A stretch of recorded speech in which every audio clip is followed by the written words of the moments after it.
I'd like to talk with you about holding space. And this is me just covering all my bases to make sure that you are aware of what holding space is, how it works, and how to do it. This is of incredible importance because if you can learn how to hold space and just get the basic idea, like there's just one real basic idea behind it. If you could just get it and grok it and have it and internalize it in a way that makes sense for you, you become a healing force in the world, period. You can consciously and deliberately be a healing force for people. We're talking about emotional upset. We're talking about any sort of spiritual concerns.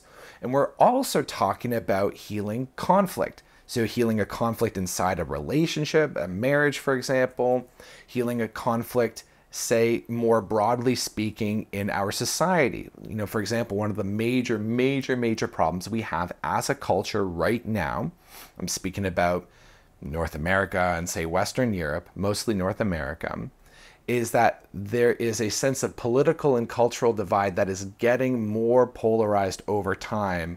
And there's a sense of being less and less able to relate to the other side. Like, what are those idiots over there thinking? They're such idiots.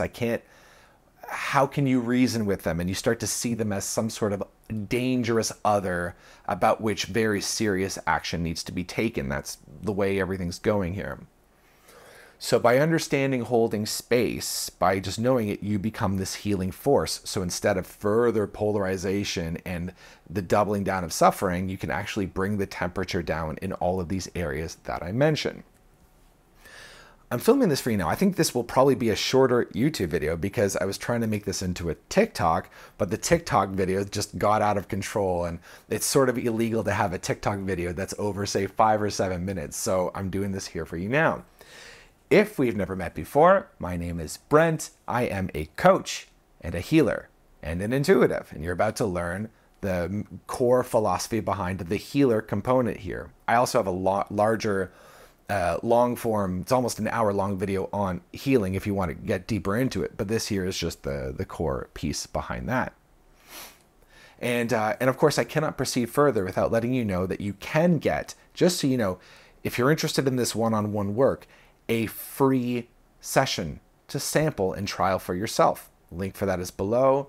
And you should also check out the Sovereign Creators Collective, which is a small, intimate group coaching forum working with people who consider themselves to be healers, entrepreneurs, people who just are ready to be incredibly self-responsible and help take care of humanity as we go through whatever the hell it is we're going through right now.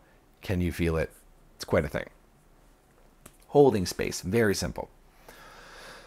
Holding space is you being in the presence of some aspect of the universe that you don't like without collapsing in on it.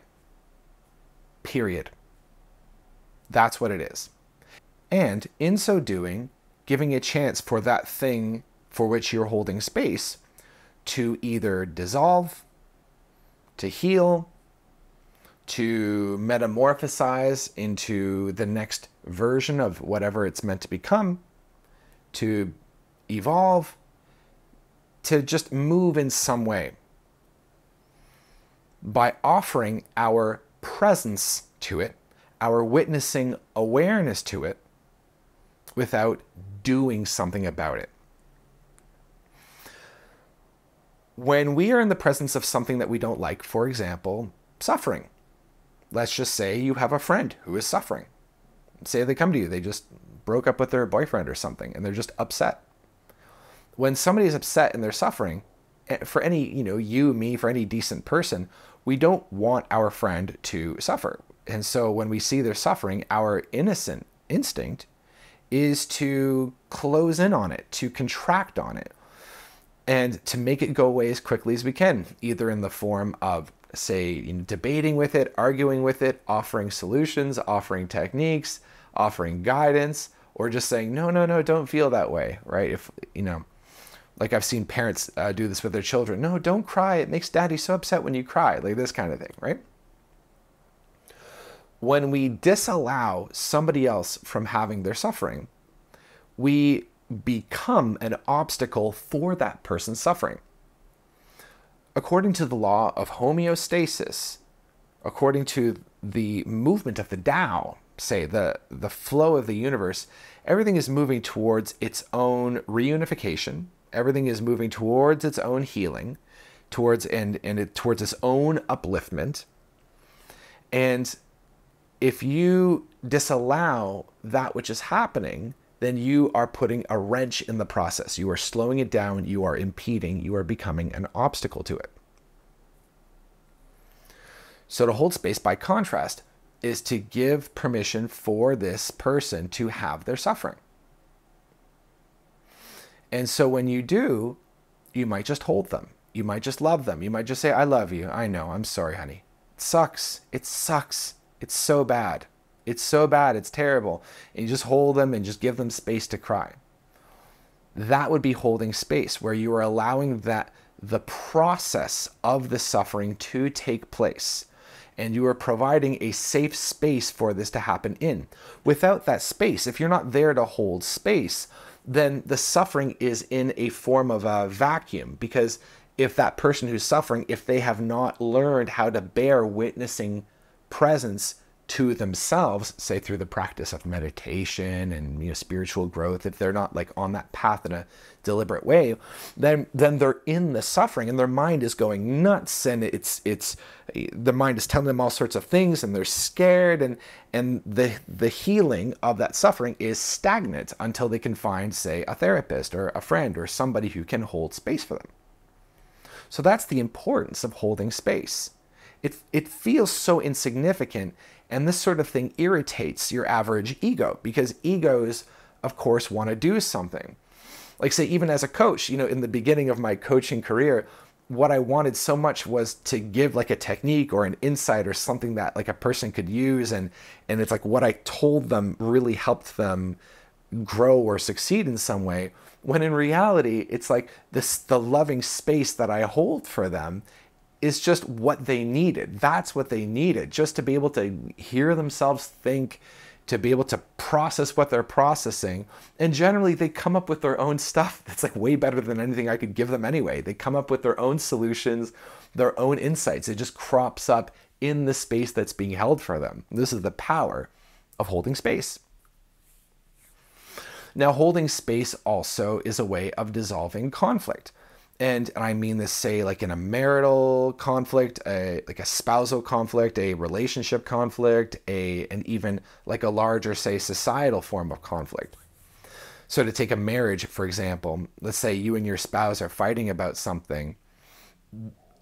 Depending on how long it's been going on for, you'll find that even when your spouse starts to speak and they start saying something, you are already irritated, you're already on the defense, you're already lawyering up, for what they said and fighting back against the validity of what they're saying.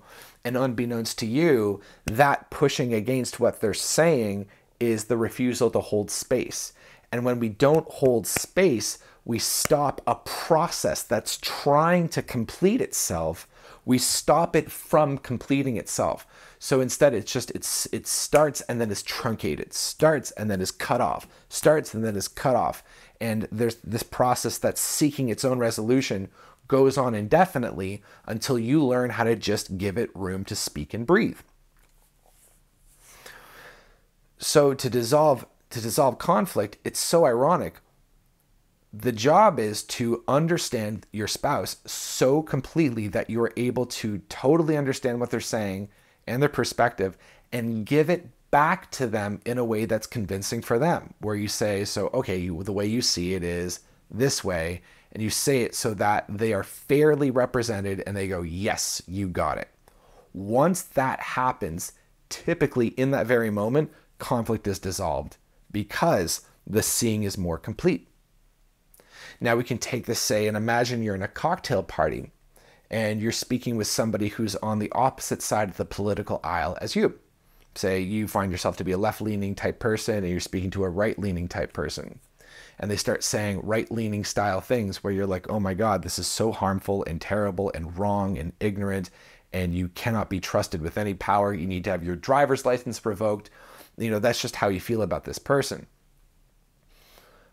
And considering the fact that you're in a cocktail party and everything's safe and it's just you and them and, there's no risk of anything bad happening, are you willing to hold space for that which you find reprehensible in the world? Can you look at that which you think is reprehensible in the world, a point of view that's just terrible? Can you look at that and allow it to be there? And the ego says, no, I can't allow it to be there, because what if it flourishes? What if it multiplies itself?